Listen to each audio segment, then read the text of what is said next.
నమస్తే welcome to our channel నేను సమృద్ధి ఈ రోజు మనతో ప్రముఖ సీనియర్ జర్నలిస్ట్ దాము బాలాజీ గారు ఉన్నారు వారితో మాట్లాడతాం సార్ నమస్తే సార్ రామ్ చరణ్ అండ్ వాళ్ళ తల్లి సురేఖ గారు పిఠాపురం వెళ్తున్నారు ప్రచారానికి అని చెప్పేసి మనం వింటున్నాం ఇది ఎంతవరకు నిజం సార్ ఈ రోజు వాళ్ళిద్దరు తల్లి కొడుకు పిఠాపురం వెళ్తున్నారు అక్కడ కుక్కుటేశ్వర స్వామిని దర్శించుకుంటారు అని చెప్తున్నారు మరి వీళ్ళిద్దరూ ప్రచారంలో పాల్గొంటారా ఎందుకంటే ఈరోజు లాస్ట్ 6 గంటలకి ఎండ్ అయిపోతుంది మరి ఈరోజు ఏమన్నా అక్కడ ప్రచారంలో పాల్గొని అక్కడ పిఠాపురం ప్రజలకి అప్పీల్ చేస్తాడా అనేది చూడాలి ఈవినింగ్ కానీ మనకు క్లారిటీ రాదు బట్ అక్కడ వరకు వెళ్ళారంటే ఎందుకు వెళ్ళారు పిఠాపురం ఖచ్చితంగా అప్పీల్ చేస్తారు ఇక్కడ నుంచి అయినా చేయొచ్చు ఆల్రెడీ చిరంజీవి గారు అలాగే చేశారు వీడియోలో అయితే నిజానికి చిరంజీవి గారు వెళ్ళి ఉండాలి మామూలుగా అయితే వెళ్తారని చెప్పారు ప్రచారంలో పాల్గొంటారు అని చెప్పారు ఒక 4 రోజుల ముందే చేయాలి కాకపోతే ఆయన విరమించుకున్నట్టుగా అర్థమవుతుంది దానికి ప్రధాన కారణం ఏంటంటే పవన్ కళ్యాణే వద్దని చెప్పినట్టుగా అర్థమవుతుంది ఈవెన్ చిరంజీవి కూడా అన్నారు నిన్న పవన్ కళ్యాణే వద్దని చెప్పారని ఎందుకంటే తన వల్ల మళ్ళీ చిరంజీవి ఇబ్బందులు పడకూడదు ఆల్రెడీ చిరంజీవి మీద ట్రోల్స్ స్టార్ట్ అయినాయి ఆ మధ్య ఏమైందంటే సీఎం రమేష్ పంచకర్ల వీళ్ళిద్దరూ కలిసి వెళ్ళి ఆయనతో మాట్లాడారు ఆయన వాళ్ళకి మద్దతుగా ఒక ప్రకటన చేశాడు వాళ్ళని గెలిపించమని అడిగాడు కూటమిని గెలిపించమని అడిగాడు దాంతో చాలా తీవ్రమైన రాజకీయ ప్రశ్నలు చిరంజీవి గారికి వచ్చాయి ఇన్ని 10 ఏళ్ళు ఆంధ్రప్రదేశ్ ఏమవుతుందో కూడా పట్టించుకోకుండా నీ పార్టీ నువ్వు పార్టీ పెట్టావు పార్టీ తర్వాత అమ్ముకున్నావు కేంద్ర మంత్రి సంపాదించావు ప్రజలకి నువ్వేం చేసావు ఆంధ్రప్రదేశ్ ప్రజలకి 10 ఏళ్ళుగా నువ్వేమి చేయలేదు నీ సినిమా ఇండస్ట్రీకి అవసరమైతే మాత్రం జగన్ దగ్గరికి వెళ్ళావు లంచ్ చేసావు జగన్ను పొగిడావు 3 రాజధానులు పొగిడావు అన్నీ చేసావు మళ్ళీ సైలెంట్గా ఉన్నావు ఇప్పుడేమో మళ్ళీ పవన్ కళ్యాణ్ని ఇది చేస్తున్నావు రేపొద్దున పిఠాపురం ప్రజలకి పవన్ కళ్యాణ్ అందుబాటులో లేకపోతే నువ్వు ఎలా హామీ ఇస్తావు ఇవన్నీ ఆల్రెడీ ప్రశ్నలు మొదలైనవి దాంతో విరమించుకున్న చిరంజీవికి రావద్దని పవన్ కళ్యాణే చెప్పినట్టుగా అర్థమవుతుంది చిరంజీవికి అయితే వెళ్ళాలనే ఉంది ఎందుకంటే ఆల్రెడీ 10 ఏళ్ళు పైన పార్టీ పెట్టి అయిపోయింది పవన్ కళ్యాణ్ రాజకీయాల్లోకి వచ్చి 15 సంవత్సరాలు అయిపోయింది పార్టీ పెట్టి కూడా 10 ఏళ్ళు అయిపోయింది 2014లో పెట్టాడు సో కనీసం తను కూడా ఇప్పటివరకు అసెంబ్లీకి వెళ్ళాలి 10 ఏళ్ళుగా పార్టీని నడుపుతూ తను కూడా వెళ్ళకపోతే సో ఇంకా ఆయనకి స్టార్డమ్ ఉండేం లాభం సో కాబట్టి అదే చిరంజీవి పార్టీ పెట్టగానే ఆయనకి 18% ఓట్ షేర్ వచ్చింది 18 సీట్లు వచ్చాయి 70 లక్షల పైన ప్రజలు ఆయనకు ఓట్లు వేశారు కాబట్టి ఇతను అటువంటి ఇంపాక్ట్ ఏది కూడా చూపించలేకపోయాడు పవన్ కళ్యాణ్ సో దానివల్ల అంటే అదేమంటారంటే ఫస్ట్ ఒకసారి జరిగినప్పుడు ఏదో హోప్ ఉంటుంది అంటే చిరంజీవికి తమ కాపుల తరపున ఒక కొత్త నాయకుడు వచ్చాడు చేస్తాడేమో అని కాపులందరూ కూడా చిరంజీవి వైపు వెళ్ళారు ఎందుకంటే 83 తర్వాత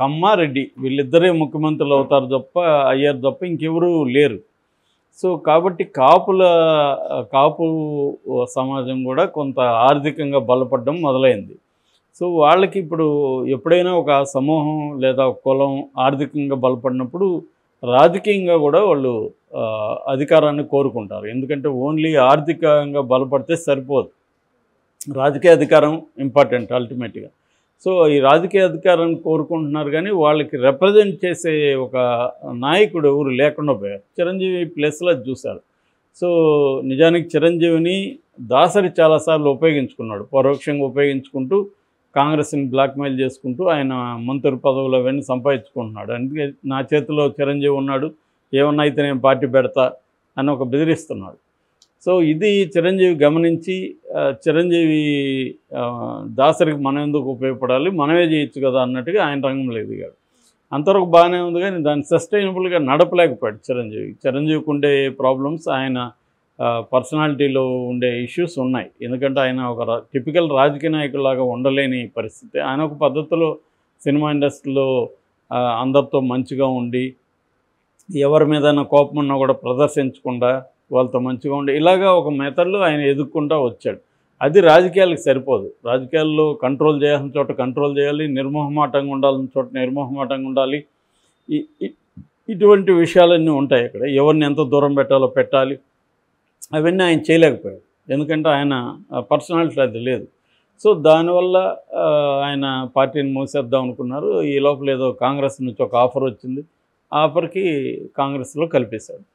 ఎప్పుడైతే కాంగ్రెస్లో కలిపేశాడో పవన్ కళ్యాణ్ పార్టీ పెట్టినప్పుడు అంత అనుకున్నంత ఊపు రాలేదు. ఆయనకి ఏంటంటే ఆయన స్టార్ కాబట్టి ఆయనకి ఫ్యాన్ బేస్ ఉంది, ఫ్యాన్స్ వస్తారు. ఆ ఫ్యాన్స్లో సగం మందికి పైన ఓట్లు లేని పిల్లలే. సో వాళ్ళని ఎప్పుడు ఈయన పొలిటికల్గా కూడా వాళ్ళని డెవలప్ చేయలేదు. పొలిటికల్గా డెవలప్ చేస్తుంటే ఈ పార్టీకి మంచి ఆర్గనైజేషన్ స్ట్రక్చర్ ఉండేదాన్ని. ఆయన ఎప్పుడు అసలు ఫుల్ టైం పొలిటీషియన్ లాగా లేడు ఇప్పటివరకు. సినిమాలు చేసుకుంటూ మధ్యలో రావడం ఇది తప్ప ఆయన ఎప్పుడు క్లియర్గా లేదు. రెండోది ఆయన ముందు నుంచి కూడా చంద్రబాబు మనిషి అని ముద్ర కూడా పడింది. చంద్రబాబు అధికారంలో ఉన్నప్పుడు కూడా జగన్ ఎక్కడన్నా ఒక ఉద్యమాలు చేయడానికి వెళ్తుండ అనౌన్స్ చేస్తే ముందుగా పవన్ కళ్యాణ్ వెళ్ళిపోతాడు. దాన్ని అంటే డైల్యూట్ చేయడం జగన్ మూమెంట్ని, ఇదే పని చేస్తూ వచ్చాడు. అందరికీ అర్థమైపోయింది. సార్ అందువల్ల అతనికి కెరీర్ ఎప్పుడు కూడా కిక్ స్టార్ట్ కాల, అక్కడక్కడ తిరుగుతుంది. సో ఈ క్రమంలో ఇప్పుడన్నా గెలవకపోతే అసలు ఇంకా వేస్ట్, రాజకీయాల నుంచి విరమించుకోవచ్చేమో అన్నట్టు పరిస్థితి అయిపోయింది. రెండవది అక్కడ పిఠాపురంలో ఏంటంటే స్ట్రాంగ్ కాంపిటీషన్ ఉంది. పిఠాపురంలో ఎందుకు ఎంచుకున్నాడు, ఆల్రెడీ గాజువాక భీమవరంలో రెండిట్లో ఓడిపోయినప్పుడు ఏదో ఒకటి అక్కడే ఎంచుకోవాలి మామూలుగా అయితే. ఇప్పుడు మంగళగిరిలో ఓడిపోయాడు, అక్కడే ఎంచుకున్నాడు లోకేష్. నేను ఓడిపోయిన చోటే గెలవాలి అని ఒక గట్టి నిర్ణయం తీసుకొని అక్కడ ఎప్పటి నుంచో పనిచేసుకుంటున్నాడు. పవన్ కళ్యాణ్ ఓడిపోయిన భీమవరంలో కానీ ఇటు గాజువాకలో కానీ ఈ 5 ఏళ్లలో ఏం చేశాడు? అక్కడ పోయి ప్రజలకి అక్కడ ఉండి నేను ఓడిపోయినా కూడా నేను ఇక్కడ మీకు బాధ్యత వహిస్తాను, సో నాకు ఎంతమంది మీరు ఓట్లు వేశారు కాబట్టి నేను ఈ నియోజకవర్గానికి పనిచేస్తానని పనిచేసి ఉంటే ఆ నియోజకవర్గ ఇష్యూల మీద ఇవాళ చేయదు ఆయన. ఆ పని చేయలేదు అతను. చేయకపోగా ఏవో వీకెండ్ పొలిటీషియన్ లాగా సాటర్డే సండే వెళ్ళడం, ఏదో ఒక హంగామా చేసి దాన్ని సినిమాటిక్ ఈవెంట్ లాగా మార్చేసి మీడియాలో కనపడడం, వీళ్ళు ఈ కుర్ర బ్యాచ్ వస్తారు, వాళ్ళు గోల్ చేస్తారు, వచ్చేయడం. అది ఎక్స్టెన్షన్ ఆఫ్ సినిమా లాగా నడిపాడు, రాజకీయ పార్టీ లాగా ఎప్పుడు నడపలేదు. అందుకని మనకి నాయకత్వంలో చూస్తే కూడా పెద్దగా ఎవరు స్టేట్ వైడ్ గొప్ప నాయకులు ఎవరు లేరు. ఆయన ఇప్పటికి కూడా ఒక పక్క నాగబాబు, ఒక పక్క నాదెండ్ల మనోహర్ తప్ప ఇంకే నాయకుడు కూడా ఆ స్టేజ్లో ఉన్నోళ్ళు లేరు ఎవరు. సో అట్లాగే ఇంక క్యాడర్ని కూడా ఇప్పటికి కూడా ఒక ఆర్గనైజ్డ్గా వాళ్ళు నడిపే పరిస్థితి లేదు. వాళ్ళకి ఒక పొలిటికల్ క్లాసులు చెప్పడం, ట్రైనింగ్ పెట్టడం, ఇవేవో నామకే వస్తుంది చేశారు తప్ప అన్నిటికంటే ఏంటంటే ఇష్యూల మీద ఫైట్ చేయాలి క్యాడర్. అప్పుడే నాయకులు ఎదుగుతారు. ఎప్పుడైనా పోరాటం నుంచే నాయకత్వం అనేది డెవలప్ అవుతుంది. నువ్వు పోరాటాలే లేకుండా నువ్వే పోరాటం, అది కూడా ఏం పోరాటం, వెళ్ళడం ఏదో ఒక డ్రామా చేయడం వచ్చేయడం, పోరాటం అంటే అదే. లేకపోతే ఒక వార్నింగ్ ఇవ్వడం, ఏదో బెదిరించడం, సినిమాలో లాగే. సినిమాలో నువ్వు అది చేయకపోతే నేను నీ తాడదీస్తాను ఎలాగా హీరో బెదిరిస్తాడు, అలాగే చేయడం తప్ప వన్ మ్యాన్ షో తప్ప ఒక ఆర్గనైజ్డ్ లేదు. అందువల్ల ఇప్పుడు ఆ 2 నియోజకవర్గాలు పోయి పిఠాపురం ఎందుకు ఎంచుకున్నా అంటే ప్రధానంగా అక్కడ కాపు ఓట్లు ఎక్కువ ఉన్నాయి. సో మనకు సాలిడ్గా ఉంటుంది. రెండోది తెలుగుదేశానికి కంచుకోటది.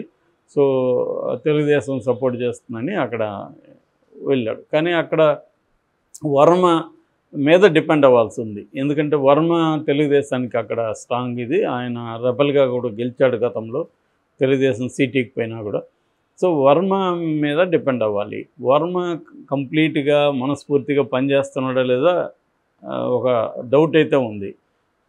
సో ఒకవేళ వర్మ పనిచేసినా క్యాడర్ పనిచేసే అవకాశం లేదు. ఎందుకంటే వర్మ కడుపు కొట్టి తనకి ఇచ్చారు అన్న ఒక ఫీలింగ్ అయితే అక్కడ క్యాడర్లో ఉంటుంది. సో ఈ క్రమంలో ఇటు జగన్ని విపరీతంగా తిట్టడం తప్ప అసలు పవన్ కళ్యాణ్కి వేరే అజెండా లేదు కదా. ఎక్కడ పోయినా జగన్ని తిట్టడం, రకరకాల పద్ధతుల్లో జగన్ని తిట్టడం అనేది కనపడుతుంది ప్రధానంగా. అందుకని జగన్ కూడా ఇతన్ని ఎందుకు రానిస్తాడు అసెంబ్లీలకి. అందుకని జగన్ కూడా అక్కడ సర్వశక్తులు మోపాడు, అక్కడ మోహరించాడు. డబ్బులు కూడా ఫ్లో కూడా విపరీతంగా ఉంది. సో ఈ క్రమంలో రెండోది అక్కడ వంగ గీత, ఆమె 20 ఏళ్ళుగా రాజకీయాల్లో ఉంది. వాళ్ళ హస్బెండ్ కూడా స్టూడెంట్ పాలిటిక్స్ నుంచి ఉన్నాడు. ఆమె ఆల్రెడీ జడ్పీటీసీ, ఎమ్మెల్యే, ఎంపీ అన్నీ అయింది. చిరంజీవి పార్టీ ప్రజారాజ్యం పార్టీలో కూడా ఎమ్మెల్యేగా గెలుచున్నాం. ఆమె లోకల్లో, ఆమె కూడా కాపు. అందువల్ల పవన్ కళ్యాణ్కి వ్యతిరేకత బలంగా ఉంది అక్కడ. సో దీని నుంచి పవన్ కళ్యాణ్ సినిమా వాళ్ళని దింపే కార్యక్రమంలోకి వెళ్ళాడు. అది కూడా అతను బలహీనతను తెలియజేస్తుంది. నువ్వే పెద్ద స్టారు, మళ్ళీ నీకు స్టార్ క్యాంపెయినర్లు అని చెప్పి అదిగన్నా వీళ్ళని దింపడం అనేది అతనికి నెగిటివ్ అయింది. ఎవరు జబర్దస్త్ బ్యాచ్ వాళ్ళు చెప్తే ఓట్లు వేయాలా నీకు, వాళ్ళు వచ్చి నీ గురించి చెప్తారా అన్న ఒక ఇది అక్కడ ఏర్పడిపోయింది. అంటే తను తానే చిన్నది చేసుకున్నాడు. అదేదో పెద్దవాళ్ళు నానినో లేకపోతే ఇట్లాంటి వాళ్ళు ఆల్రెడీ సపోర్ట్ చేసిన వాళ్ళు ఉన్నారు, వాళ్ళతో క్యాంపెయిన్ చేయించున్నా ఇదిగా ఉండేది. లేదు వాళ్ళు లేకుండా ఉన్నా కూడా బాగానే ఉండేది. ఇప్పుడు వీళ్ళు వెళ్ళడం నెగిటివ్ అయిపోయింది. అందుకని ఇప్పుడు ఒక పక్క అల్లు అర్జున్ ఎప్పుడూ పవన్ కళ్యాణ్తో ఈ మధ్య సఖ్యతగా లేదు ఆ ఫ్యామిలీ. అల్లు అర్జున్ని మరి ఇప్పించారా, ఏం చేశారు, ఎవరో బ్లాక్మెయిల్ చేశారు, అది ఇది అంటున్నాడు. అల్లు అర్జున్ ఇచ్చాడు కానీ ఏమి ఇచ్చాడు, బెస్ట్ విషెస్ అన్నాడు తప్ప గెలిపించమని ఎక్కడ ఆయన ఒక మాట కూడా రాయలేదు దాంట్లో. పవన్ కళ్యాణ్ గెలిపించానని ప్రజలకు అప్పీల్ చేయలేదు. పైగా ఈరోజు ఆయన కర్నూలుకి వెళ్తున్నాడు వైసీపీ క్యాండిడేట్ని గెలిపించమని, ఎందుకంటే ఆయనకి ఫ్రెండ్ అంట. కానీ అది వైసీపీకి ఉపయోగించుకుంటుందిగా. సో ఇది ప్రాబ్లం అనమాట. సో అందుకని రామ్ చరణ్ని చిరంజీవి గారి భార్యని పిలిచినట్టున్నారు. వాళ్ళు ఈరోజు వెళ్ళారు. మరి ఏం జరుగుతుంది ఇప్పుడు? వెళ్ళి రామ్ చరణ్ కూడా గట్టిగా మాట్లాడలేని పరిస్థితి. కనీసం 4-5 రోజులు అక్కడ తిరిగి చేస్తే కొంత ఇది ఉంటుంది. ఇప్పుడు లాస్ట్ మూమెంట్లో వెళ్ళి మాట్లాడినా దాని ఎఫెక్ట్ ఎంత ఉంటుందో తెలియదు.